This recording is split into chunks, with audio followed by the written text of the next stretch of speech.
bahwa yang namanya sikap kita itu harus bicara kita harus lemah lembut, sikap kita itu ada hormat kepada siapapun, jangan keras, jangan kasar, tetap lembut di dalam bersikap, tetap menghormati siapapun orang itu seorang muslim atau orang itu belum muslim, kita tetap harus hormat, tetap harus lemah lembut. Itu susah, dosa. Contoh, sekarang nih Mbak Devi atau para sahabat beriman dan yang lainnya, kita sering suudzon nih, ya Mbak? Ya. Pernahkah kita mohon ampun kalau kita itu hampir setiap hari suudzon? Coba saya tanya. Lupa. Lupa atau nggak pernah? Kalau lupa kan sesekali, sesekali loh ya. Bisa 1 bulan, aku kok suudzon terus mohon ampun, nanti lupa lagi. Nah, rata-rata jarang. Nah, padahal suudzon itu bertumpuk terus itu. Nah, malaikat kiraman katibin itu salah satunya mencatat. Yang tidak baik dicatat. Oh, ini bagian catatan untuk otak. Nanti catatan otak itu ada. Nanti bagian catatan telinga nih. Catatan telinga kenapa? Kalau dia mendengar kata-kata nggak cocok dengan pikiran, tidak cocok dengan hatinya, dia nolak keras, emosi. Nah, itu bagian telinga dicatat. Ya seperti itu. Nah, akhirnya kenapa orang itu pusing? Ya seperti itu, karena dia sering suudzon dengan emosi seperti itu. Kalau umpamanya kenapa kakinya sakit, umpamanya lututnya sakit. Lutut ini kan sendi lutut ini kan dipergunakan untuk menyangga tubuh ya, untuk bergerak, kaki bergerak untuk menggerakkan tubuh. Berarti ini berhubungan dengan tubuh, itu berhubungan dengan keluarga. Kita menyangga keluarga itu bisa suami, bisa istri, siapapun. Kalau seorang laki-laki dia lututnya sakit atau istri lututnya sakit, berarti dulu dia dalam mengatur keluarga, dia itu ada kekakuan, ada emosi seperti itu. Sehingga suatu ketika, nah orang yang mengatur keluarga itu dengan kaku dan emosi, coba kita ingat-ingat. Pernah nggak mohon ampun? Pernah itu berarti sekali. Atau memang pernah, tapi berapa tahun sekali ya saya mohon ampun lah. Orang itu jadi ngerti, loh iya ya, saya kan selalu keras sama suami saya umpamanya. Atau saya kan selalu keras sama istri saya. Kok saya nggak pernah mohon ampun ya? Akhirnya apa? Istrinya juga nggak pernah melihat suaminya itu lembut kepada dia. Berarti suaminya memang belum pernah mohon ampun kepada Allah Ta'ala. Lah kenapa? Makanya dia selalu kasar sama istrinya. Sampai kapan? Ya nggak tahu sampai kapan. Nah disitulah sebenarnya ada dosa yang dia lakukan. Jadi dia tidak mengajarkan istrinya adalah agama yang baik, ibadah-ibadah yang baik, yang dekat pada Allah Ta'ala. Tapi dia malah memaksa istrinya, menekan istrinya, ngepus dan sebagainya. Sehingga dia nanti akan bertanggung jawab di akhirat. Nah itu tetap dosa. Nah, disitulah nanti kalau sudah mulai banyak dosa, masuklah ke ayat yang berikutnya yang mengerikan menurut saya. Apa itu? Wala tulqu biaidikum ila tahluka. Dan janganlah kamu menjerumuskan dirimu dengan perbuatanmu ke dalam kebinasaan. Nah, ini bahaya nih ayat ini. Berarti Allah itu sebenarnya sudah memberikan warning kepada manusia yang muslim maupun yang belum muslim, bahwa perbuatan manusia itu bisa menjadikan dia itu mati. Makanya perbuatan-perbuatan ini dari ayat tadi, wala tulqu biaidikum ila tahlukat, buntutnya ayatnya ini ada wa ahsinu, dan berbuat baiklah. Loh, kan jelas. Berarti perbuatan baik ini berhubungan dengan cara kematian seseorang. Jadi kalau orang berbuat baik, makanya didoakan sering husnul khotimah.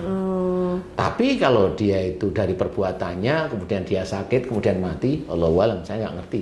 Dari ayat ini sudah terbaca bahwa dia menjerumuskan dirinya mati, binasa, tapi melalui perbuatannya. Perbuatan itu yang gimana? Nah, masuk wa ma asabakum min musibatin wa fa bima kasabat saydikum. Apa saja musibah yang kau terima itu disebabkan dari buah tanganmu sendiri. Berarti kalau dia tidak bisa menyelesaikan masalahnya, sakit terus-menerus, dia nggak pernah mohon ampun, dia hanya berobat ke saudara kita yang memang ahli di dalam ilmu-ilmu kedokteran, boleh silahkan. Tetapi dia tidak pernah mohon ampun. Sembuhnya ya sembuh, nanti pasti kumat lagi. Sembuh lagi kumat, semakin lama semakin dia terpuruk di penyakitnya itu. Nah, kenapa? Karena dia belum pernah mohon ampun kepada Allah Ta'ala. Nah, disitulah sebenarnya walatul gubi aidikum ila tahlukat. Ayat ini sebenarnya ayat yang menurut kita itu menakutkan, karena kalau bisa kita jangan sampai meninggal itu dalam kondisi yang sakit parah seperti itu. Kalau kayak Nabi sakit pada waktu sebelum meninggal, saya tetap tidak bilang itu sakit beliau. Tetap di otak dan hati saya tidak bilang sakit. Beliau didatangi malaikat yang mau mengambil nyawa beliau, sehingga nggak kuat. Sama seperti Rasulullah itu mendapatkan firman Allah melalui Jibril, beliau nggak kuat, cuma tidak sakit, bentukannya seperti ketakutan, ya mirip-mirip seperti itu. Apakah beliau ketakutan seperti kita ketakutan? Kan enggak, seperti itu. Nah, dari situlah sebenarnya akhlak dan perbuatan manusia itu memang sudah ditulis oleh Allah Ta'ala. Makanya itu berhubungan dengan Rasulullah Muhammad SAW pada saat dilahirkan di muka bumi, yaitu untuk menyempurnakan akhlak manusia. Makanya acara Siraman Kolbu yang dipandu oleh Mbak Devi itu sebenarnya mengajak ya saya sendiri yang masih belajar ini dan juga saudara-saudara saya itu untuk menjadi orang yang baik. Sangat jelas, walatul kubi aidikum ila tahlukat wa asinu innallaha yuhibbul muhsinin. Dan janganlah kamu menjerumuskan dirimu dengan perbuatanmu, jelas sekali di dalam kebinasaan. Wa asinu, dan berbuat baiklah. Berarti kita memang disuruh berbuat baik. Sebagai orang Islam, berbuat baik itu ya sholat, ya baca Quran, ya puasa, dan banyak perbuatan baik yang sebenarnya ditulis dalam Quran, diajarkan oleh Rasulullah dalam sunnah, seperti itu. Perbuatan baik itu di situ. Nah, kemudian apalagi termasuk kalau kita paling gampang, kalau baca itu susah, ya paling gampang terjemahkan, jaga mulut, jaga otak, jaga hati. Kalau sudah melakukan perbuatan baik, jangan diceritakan, itu nanti menjadi ujub, riak, bahkan sombong. Itu kan semuanya dijaga. Nah, itu perbuatan kita.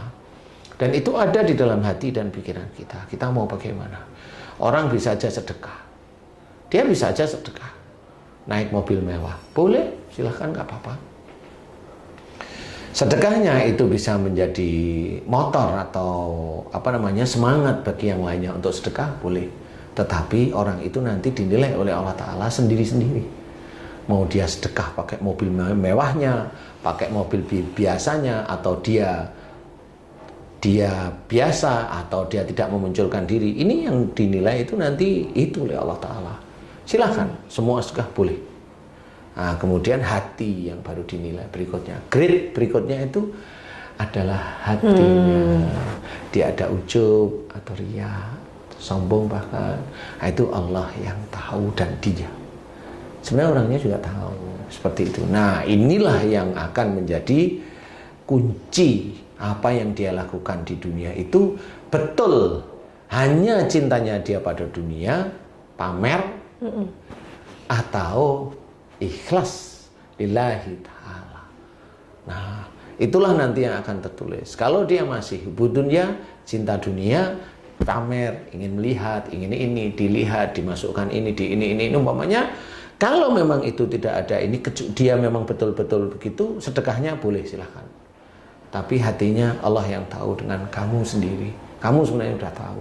Nah, monggo setelah itu. Nah, disinilah sebenarnya kita harus pahami bahwa perilaku kita itu ada yang mencatat.